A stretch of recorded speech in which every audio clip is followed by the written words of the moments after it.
오늘은 에베소서 22번째 시간으로 부르심에 합당한 삶 겸손, 부르심에 합당한 삶 겸손이란 제목으로 같이 하나님 말씀 나눕니다. 우리는 지난주에 부르심에 합당하게 행한다는 것이 무엇인지에 대해서 나눴습니다. 기억을 하시겠지만 한 번 더 이야기하면 부르심에 합당하게 행한다는 것은 바로 교회 공동체 안에 있는 모든 사람들에게 하나님의 은혜가 주어졌다는 것을 인정하는 마음으로 행한다는 것, 그것이 바로 부르심에 합당한 삶이다라고 이야기했어요. 나에게만 하나님의 은혜가 주어진 것처럼 행하는 것이 아니라 교회 안에 있는 모든 사람들에게 하나님의 은혜가 주어졌다는 것을 인정하는 것, 그것이 바로 부르심에 합당한 삶이라고 했습니다. 이것을 인정할 때 우리는 교회의 아름다움을 이루어갈 수 있고, 이것을 인정할 때 우리는 교회의 하나됨을 유지하며 그 안에서 주님이 주시는 기쁨 가운데 참된 그 교회의 아름다운 그 생활을, 교회 신앙생활을 할 수가 있는 거예요. 여러분 생각해 보세요. 제가 담임 목사이기 때문에 여러분에게 저만 어떤 특별한 은혜가 있다라고 생각하고 여러분들에게는 좀 덜 은혜가 있다고 생각하면서 마치 제가 어떤 특별한 존재인 것처럼 여러분들을 막 무시하고 멸시하고 뭐라고 하고, 여러분 그러면 교회에 기쁨이 존재할 수가 없죠. 마찬가지로 여러분 성도 어떤 한 사람이 나에게만 하나님의 특별한 은혜가 있어서 교회 다른 사람도 중요하지 않고, 심지어 교회 질서적인 측면에서 담임 목사를 세우셨음에도 불구하고 그 담임 목사를 무시하고 멸시하고 한다면 역시 그 교회는 교회의 아름다움을 가질 수가 없는 거예요. 그래서 여러분, 우린 그 하나님의 부르심에 합당하게, 우리가 하나님의 은혜를 구원을 받았다라고 한다면 그것이 나에게만 주어진 것이 아니고 하나님의 모든 교회 공동체 안에 주어졌다는 것을 인정해야 된다는 거예요. 그렇게 나아갈 때 교회는 아름다워질 수 있다라는 것이죠. 이제 우리는 하나님의 부르심에 합당한 삶이 어떤 것인가에 대해서 구체적으로 나누게 될 텐데요. 오늘은 그 첫 번째로 겸손에 관한 것입니다. 겸손. 여러분, 겸손하면 어떤 생각이 드실까요? 예를 들면은 다른 사람을 나보다 높여주는 것, 혹은 나 자신을 드러내지 않는 것 등등을 생각하실 수 있을지 모르겠어요. 이렇게 구체적인 어떤 정의를 내리지 않더라도요, 대체로 겸손이라고 한다면 사람이 살아가는 데 있어서 좀 아름다운 그런 덕목이 아닐까 이렇게 여겨지는 것이 일반적인 그 개념, 사고라고 생각합니다. 여러분, 그런데 이 겸손이라는 것을 우리가 성경적인 의미로 이야기할 때 놀라운 사실이 하나 있어요. 그건 무엇이냐면은 이 당시 로마 사회에서 이 겸손은요, 인간이 가지는 아름다운 덕목이 아니었다라고 하는 사실이에요. 왜 그렇게 여겨졌냐면요, 당시 사람들은요 어떻게 생각했냐면 이 겸손은요 노예만 가져야 하는 삶의 자세라고 생각했어요. 여러분, 그 겸손이라는 건 뭐냐면 이게 우리가 허리를 굽힌다는 의미가 있잖아요. 그런 것처럼 노예만 겸손하면 되는 거예요. 즉, 그런 말은 무슨 말이냐면 일반 사람들, 보통의 사람들은 겸손할 필요가 없다라고 생각했던 거예요. 그래서 나는 겸손할 필요가 없는데 나한테 왜 겸손하다고 이야기를 할까라고 하는 그 말 자체가 이해가 안 되는 것이죠. 그러니까 즉, 그 사람들은 노예가 아니기 때문에, 종이 아니기 때문에 당시 사회에서는요 겸손할 이유가 없었던 거예요. 내 앞에서 굽신굽신하고 겸손해야 되는 사람은 바로 노예로 여겨졌던 사람들, 그런 사람들만 겸손하면 됐던 거예요. 그런데 이 겸손이라는 것을 새롭게 정의하신 분이 계시죠. 그게 누구예요? 바로 예수 그리스도예요. 예수 그리스도. 마태복음 20장 28절 한번 볼까요? 마태복음 20장 28절. 인자가 온 것은 섬김을 받으려 함이 아니라 도리어 섬기려 하고 자기 목숨을 많은 사람의 대속물로 주려 함이니라 라고 되어 있어요. 또 우리 한 구절 더 찾아볼게요. 요한복음 13장 14절입니다. 요한복음 13장 14절.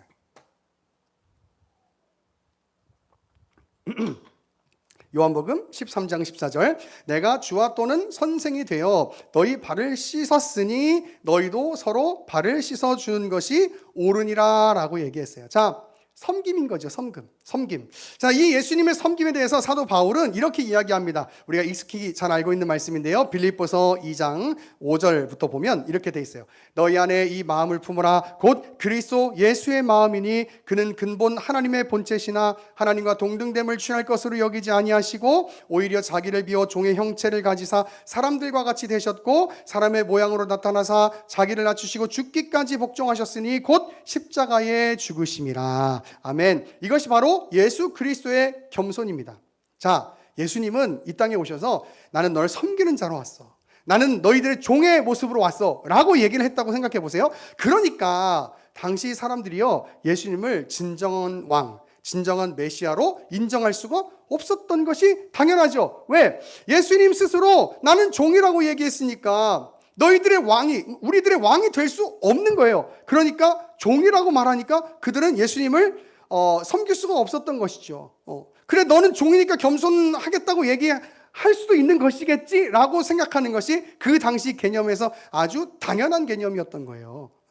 그러니까 사람들은 예수님을 받아들이기가 여러 가지로 어려웠단 말이에요. 자기들이 원하는 것을 해주지도 않았죠. 또 자기는 노예라고 얘기하죠. 그 노예인 사람을 어떻게 우리가 왕으로 섬길 수 있겠어요? 그 당시에 일반적인 사람들이, 그죠? 예수님을 그 당시에는 여러 가지 이유로 참 이게 이 받아들이고 섬길 수 없는, 왕으로 인정할 수 없는, 메시아로 인정할 수 없는 부분들이 참 많이 있었는데, 자, 그런데 예수님은 하나님의 사람이라면 당연히 주변에 있는 이웃에 대해서 겸손하게 행하며 그들을 사랑해야 된다라고 얘기하고, 그 겸손이 바로 십자가에 자신을 낮추셔서 그 죽기까지 자기를 낮추시는 그 십자가의 겸손을 말씀하시면서 그 겸손의 삶을 살아야 된다라고 이야기하고 있는 것이죠. 자, 여러분, 근데 사실 이게요, 참 말하기는 쉬워요. 그런데 이 겸손의 삶을 살아가는 것이 참 얼마나 어려운가. 왜냐하면요, 모든 인간에게는 다 이 죄의 본성이 있어서 다른 사람보다 내가 높아지고 싶은 마음이 있는 것이 사실이거든요.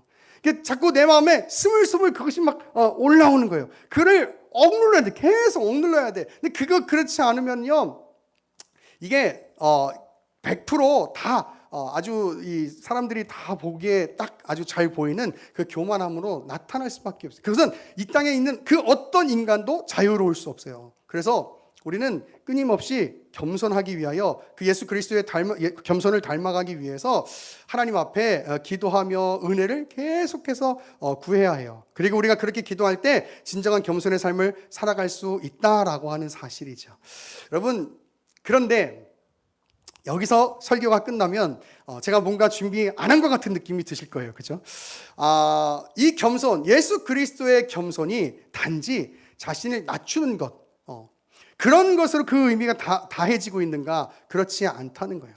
또 그렇다면 우리가 겸손한 삶을 산다라고 이야기할 때 단순히 어떤 다른 사람들이 볼 때 내가 좀 이렇게 괜찮은 사람으로 보이고, 혹은 내가 하나님의 사람으로서 이제 좀 이렇게 겸손한 사람처럼 보이는 것이 그렇게 믿음 있는 사람처럼 보이니까 그렇게 살아야 된다라고 하는 정도로 이 겸손의 개념이 그대로 딱 끝나는가? 아니라는 거죠. 자, 여러분, 오늘 설교는 여기서부터가 굉장히 중요합니다. 여러분, 오늘 조금 어려울 수도 있는데 한번 잘 들어보시길 바라요. 자, 우리 시편 18편을 한번 찾아봅니다. 우리 시편 18편 16절.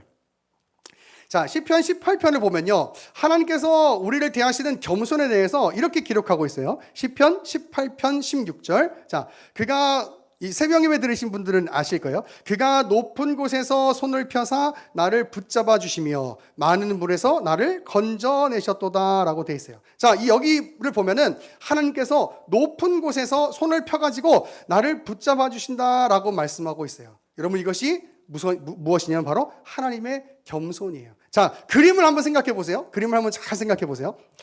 하나님이 실제적으로는 뭐 어디 안 계신 곳이 없지만 그냥 이렇게 어떤 비유적인 그림을 한번 생각해 보는 거예요. 하나님이 저 높은 곳에 계세요. 그리고 나는 이 땅에 이 제일 낮은 곳에 있어요. 자, 저 높은 곳에 발음이 꼬여요. 저 높은 곳에 계신 하나님이 이 낮은 나를 이렇게 보려고 하면 어떻게 해요? 허리를 탁 굽히는 거죠. 예를 들면 바닥에 서 있는 우리 조그만 세연이, 예를 들면 세연이를 보려고 하면은 그냥 이렇게 고개를 숙여서 볼 수 있지만 가까이 친밀하게 아주 살뜰히 아주 자세히 살펴보면 어떻게 돼요? 허리를 딱 굽혀가지고 아니면 앉아가지고 우리 아이를 세세히 이렇게 살펴보는 거예요. 여러분, 그것이 바로 지금 하나님께서 다윗을 살펴본다라고 하는 그 표현인 거예요. 허리를 굽히신다는 것, 바로 이것이 바로 하나님의 겸손인 것이요. 여러분, 다시 한번 말하지만 이건 단순한 비유인 거예요. 실제로 하나님이 저 높은 곳에 있고 나와는 떨어져 계시는 분이다라는 것을 말하고 있는 것이 아니고, 시편 18편을 쓰고 있는 다윗은요, 하나님께서 나를 붙들어 주시기 위해서 아주 작은 아이를 허리를 굽혀서 세세히 살피는 그 부모의 마음처럼, 그 어른의 마음처럼 하나님께서 그렇게 나를 살펴보고 있다라고 이야기하는 것, 이것이 바로 하나님의 겸손의 마음이라고 하는 사실이죠. 여러분, 이것은 하나님의 자녀인 우리를 아주 세세히 자세히 살펴보시기 위해서 그의 허리를 굽히시는, 즉 세상에 그 허리를 굽히셔서 예수 그리스도를 보내주신 하나님의 마음이란 말이에요. 세상은 그것을 조롱할지도 모르겠어요. 왕이 어떻게 그럴 수 있어? 왕은 이 가슴 펴고 고개 빳빳이 들고 에헴 하고 걸어 다녀야지 라고 하지만, 우리 하나님은 그의 자녀들을 사랑하시는 우리 하나님은 그렇게 그의 자녀들을 대하시지 않으세요.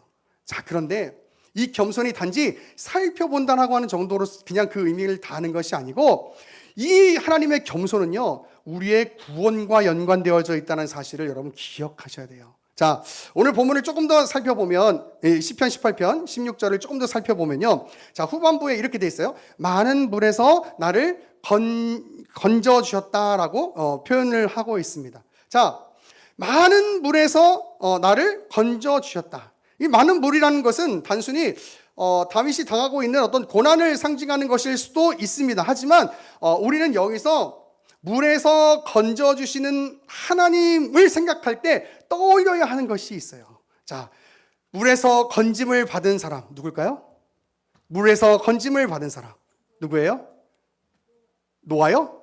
자, 이름의 뜻 생각하면, 자, 물에서 건짐을 받은 아이, 그렇죠, 모세죠. 모세를 생각해야 돼요, 여러분.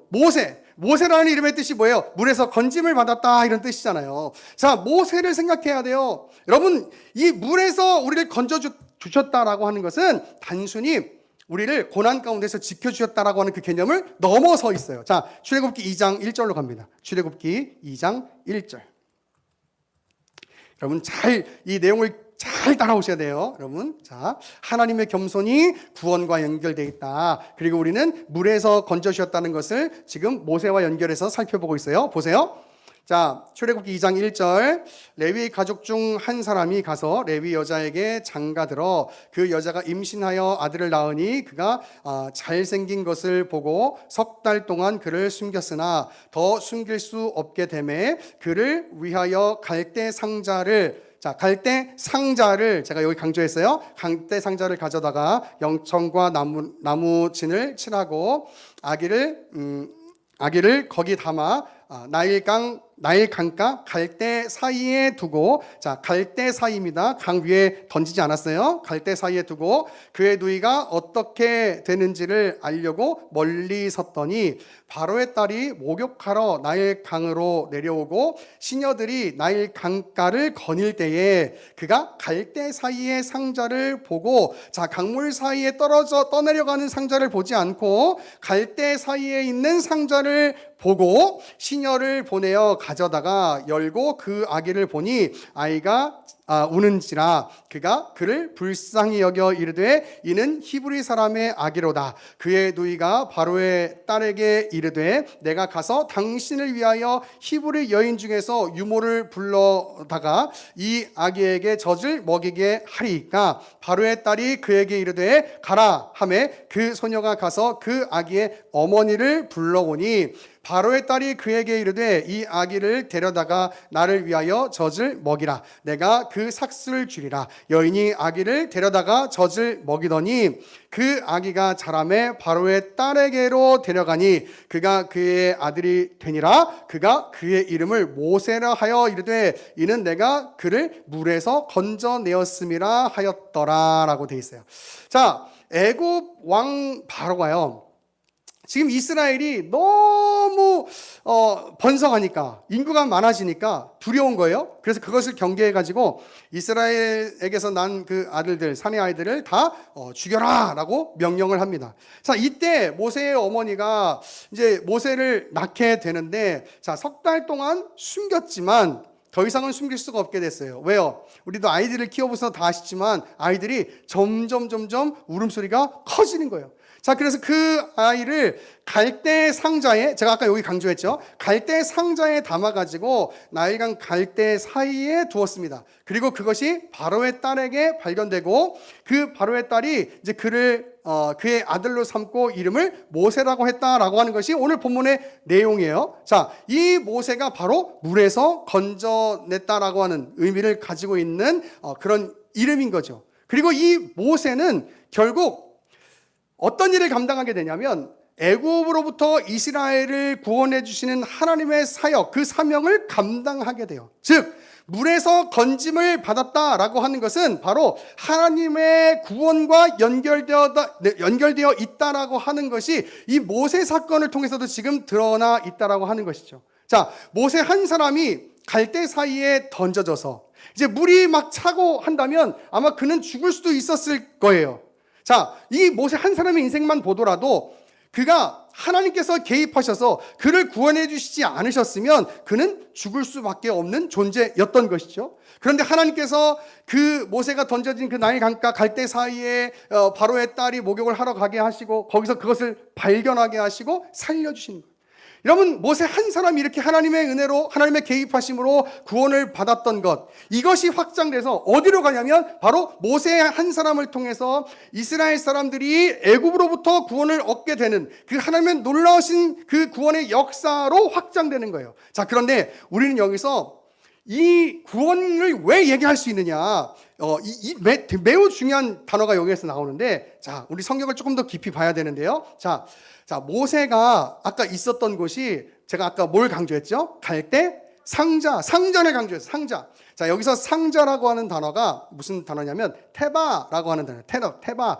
맨 마지막 우리 자료 질문에 있죠. 자, 테바인데, 자, 이 테바가 너무나도 아주 호묘한 단어입니다. 제가 이 설교를 준비를 하면서 너무 설레고 너무 신났어요. 왜? 여러분들한테 빨리 얘기해주고 싶어가지고. 네. 자, 보세요. 여러분, 테마라고 하는 단어가요, 구약에 총 28번 나와요. 자, 그 중에 2번은 여러분이 알고 있는 오늘 이 본문.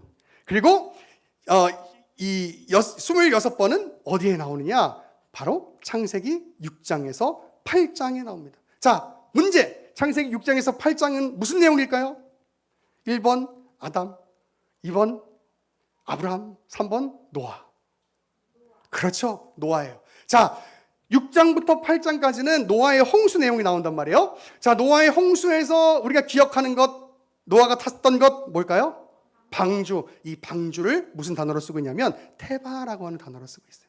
자, 이 방주, 테바, 상자와 같은 거예요. 그 상자에 지금 노아가 타고 있는 것이죠. 자, 하나님께서 죄로 타락한 인간들을 하나님이 홍수로 심판하시는데, 자, 제가 이 창세기 강의 설교하면서 이런 얘기 드렸어요. 노아가 하나님 앞에 완전하고 하나님과 동행하는 의인의 삶을 살았지만 그에게 죄가 없었겠느냐? 아니다. 인간에게는 죄 원죄가 있기 때문에 그에게도 죄가 있었음이 분명하다. 그러나 하나님께서 그를 택하셔서, 그 가족들을 택하셔서 방주를 만들게 하시고 그 방주에 타게 하셨다라고 이야기하는 거예요. 자, 누가 그렇게 하셨다고요? 하나님이 그렇게 하셨다고요. 즉, 방주, 이 테바는요, 지금 이 모세의 사건과 같이 연결돼서 하나님의 구원 역사를 이야기하고 있는 거예요. 자, 지금 모세가 이 갈대 상자에 넣어져 있어요. 아기니까 넣어져 있죠. 타고 있는 거예요. 지금 노아가 이 테바, 이 방주에 타고 있는 거예요. 그리고 물에 빠져 죽을 수밖에 없는 그런 인생이었지만, 그러나 아니 하나님께서 개입하시지 않으시면 죽은 인생이죠. 그런데 하나님께서 개입하심으로 말미암아 모세가 살아났고, 그리고 노아와 그 가족들이 살아났고, 그리고 모세를 통해서 이스라엘 백성들이 하나님의 은혜로 구원을 받게 됐다라고 하는 거예요. 여러분, 이것이 무엇이냐면 바로 하나님의 겸손이라는 거예요. 할렐루야. 여러분, 이 겸손은요 단순히 그냥 우리가 아이고 뭐 우리 애기들 볼 때 어디 다쳤나 안 다쳤나 어디 보자 이 정도를 넘어서요, 하나님께서 왜 우리를 아주 세세하고 살뜰히 자세히 왜 살펴봐 주시냐 하면 우리를 그의 살펴보심을 통하여 구원에 이르도록 하시기 위함이라고 하는 사실이죠. 여러분, 이것이 바로 시편 18편 그리고 출애굽기 2장 또 창세기 6장에서 8장까지 연결되는 그 하나님의 구원에 관한 이야기예요. 구원에 관한 이야기. 여러분, 너무 재밌지 않아요? 성경 너무 재밌지 않아요? 여러분, 저도 이 설교를 준비하면서 제가 얘기하잖아요. 여러분, 신대원에서요 이거 다 못 가르쳐줘요. 이 단어 하나하나를 어떻게 다 가르쳐줘요. 근데 제가 설교 준비를 하면서 이걸 연구하면서 보니까 이렇게 막 목이 메잖아요. 지금 물 좀 한번 먹고요. 제가요 너무 좋은 거예요. 너무 행복한 거예요. 하나님의 구원 역사가 이 성경 안에 이렇게 흘러가고 있구나. 이렇게 흘러가고 있구나. 이 하나님의 겸손이 이렇게 연결되고 있구나라는 걸 보면서 하나님께서 결국 왜 종의 모습으로 예수 그리스도 이 땅에 보내주셨는가? 왜 겸손이라고 하는 그 키워드를 가지고 이 땅에 예수 그리스도가 오셨는가? 바로 저와 여러분의 구원을 위한 거예요. 그리고 다윗에게, 그리고 모세에게, 이스라엘 백성에게, 노아에게, 그리고 오늘 저와 여러분에게 그 하나님의 겸손을 통하여 바로 하나님의 그 구원의 은혜가 주어지게 됐다라고 하는 사실이죠. 여러분, 이 얘기를 정리하면 이렇게 된 거예요. 여러분, 우리는 왜 겸손한 삶을 살아야 될까요? 다른 사람이 볼 때 믿음이 있는 사람처럼 보이니까? 아니에요. 다른 사람이 볼 때 좀 괜찮은 사람처럼 아주 뭔가 좀 인품적으로 이렇게 아주 고상한 사람처럼 보이니까? 아니에요. 그게 아니라 우리가 왜 겸손한 마음으로 서로를 대해야 하냐면 그것을 통해서, 그런 우리의 겸손을 통해서 우리 이웃에게 흘러가는 하나님의 구원의 은혜가 있기 때문이에요. 할렐루야. 여러분, 구원의 은혜가 있는 거예요. 그냥 겸손하게 내 모습 그냥 내 인격 수양해 가자고 그렇게 겸손하자고 이야기하는 게 아니에요. 여러분, 성경은요 그게 아니고 우리의 그 겸손한 모습을 통해서 하나님의 구원의 은혜가 흘러가라고. 여러분, 아까 제가 말씀 잠깐 나눴지만 제가 교만한 마음으로 여러분들을 대해보세요. 교회에 어떻게 기쁨이 있을 수 있겠어요? 그죠? 교회에 어떻게 사랑이 있을 수 있고 교회에 어떻게 예수님의 모습으로 하나됨이 존재할 수 있겠어요? 아이고, 저 목사 자기나 잘하지. 속으로 대놓고는 말은 못해도, 그죠? 반대도 마찬가지. 반대도. 아마 어떤 성도님들이 그런 사람이 있다면 저도 속으로 그렇게 욕할지도 몰라요. 여러분, 그런데 이 겸손은요 하나님의 그 구원의 은혜를 흘려갈 수 있도록 하는데 아주 중요한 문제이기 때문에 하나님께서 우리에게 겸손의 삶을 살고 그렇게 부르심에 합당하게 살아서 우리 주변에 있는 교회 공동체 한 사람 한 사람에게 그렇게 겸손의 모습으로 너의 삶을 드러내라고 그렇게 말씀하고 있는 거예요. 단순히 우리가 괜찮은 사람 되는 게 아니고 우리의 모습을 통해서 하나님의 구원의 은혜가 잘 흘러갈 수 있도록. 여러분, 말씀을 정리하면서 저는 요즘 육아를 하면서 이런 겸손을 한번 생각하게 됩니다. 육아한다는 건 이런 거죠. 내 생각대로가 아니라 아이의 판단, 아이의 경험치, 여기까지 내려가는 거잖아요. 아무래도 우리가 어른들이 가지는 능력치나 경험치나 어떤 실력이나 이런 것들이 우리 아이들보다는 훨씬 클 수밖에 없지만 우리 아이들에게는 그렇게 대하면 안 되는 거죠. 왜? 아이들은 아직 그렇게 잘하지 못했으니까, 그렇게 할 수 없으니까. 그 아이가 생각할 수 있는 만큼 생각하고 그 아이가 생각할 수 있는 만큼 고민하려고 하는 것, 여러분, 그것이 결국 육아인 거잖아요. 내가 생각하는 대로 하면 별것도 아닌데 왜 이렇게 울어? 하고 화내고 때리고 그럴 수 있겠죠. 근데 진짜 우리가 육아를 한다는 건 이런 거죠. 그 아이가 생각하는 정도까지 고민하고 생각하고 그래서 찾아보고 공부하고. 여러분, 그 아이가 판단할 수 있는 정도가 어느 정도일까를 아는 것이 우리는 너무나 어려워요. 왜냐하면 우리 그 시간을 지났어도 우리가 다 그것을 알 수 없고 기억할 수 없거든요. 여러분, 전 이것이 바로 하나님께서 우리에게 가르쳐 주시는 겸손이라고 생각해요. 우리는 내 기준이 가장 높은 경지에 있는 기준이라고 생각하고 내 방식이 가장 숭고하고 고결한 것인 것처럼 생각해요. 여러분, 하지만 그것은요 말도 안 되는 이야기예요. 더 나아가서 우리는 이것이 말도 안 된다고 하는 것을 지식적으로 알고 있음에도 불구하고 그렇게 살아가고 있어요. 여러분, 그게 인간의 연약함이에요. 그게 인간의 연약함이에요. 그리고 내가 가진 기준으로 판단하고 정죄하려고 하는 것이죠. 그러나 우리 예수님은 우리를 그렇게 대하시지 않으셨어요. 예수님은 우리보다 정말 상상할 수 없는 지성과 상상할 수 없는 능력치를 가지고 계신 그 예수님이 우리를 위하여 이 땅에 우리와 같은 모습으로 오신 거예요. 왜요? 우리의 구원을 위해서요. 우리의 구원을 위해서. 그러니까 우리도 그 예수님의 겸손을 닮아 살아가면 우리의 모습을 통해서 우리 주변에 있는 사람들이 하나님의 구원의 은혜를 누리며 또 기뻐하며 감사하며 그렇게 살아갈 수 있는 그 교회의 아름다움, 가정의 아름다움이 이루어질 수 있는 것이죠. 여러분, 겸손은 내가 그냥 좋은 사람 되는 어떤 인덕으로 인품이 성장해가는 그런 정도의 개념이 아니에요. 이 겸손을 통해서 하나님의 구원의 은혜가 흘러가도록 하는데 그 큰 의미가 있어요. 마치 하나님께서 저 높은 곳에서 우리를 살펴보시는 것처럼 말이에요. 오늘 그 예수님의 겸손, 그 하나님의 겸손의 마음, 그것을 품고 내 방식과 내 생각이 가장 고결하고 가장 정의롭다고 하는 생각 앞에서 모든 것들을 무너뜨리고 부서뜨리고 하나님의 이 땅에 오심, 예수 그리스도의 이 땅에 오심을 기억하고 그 겸손을 닮아 살아가기를 결단하는 오늘의 말씀이 될 수 있기를 간절히 소망합니다. 아멘.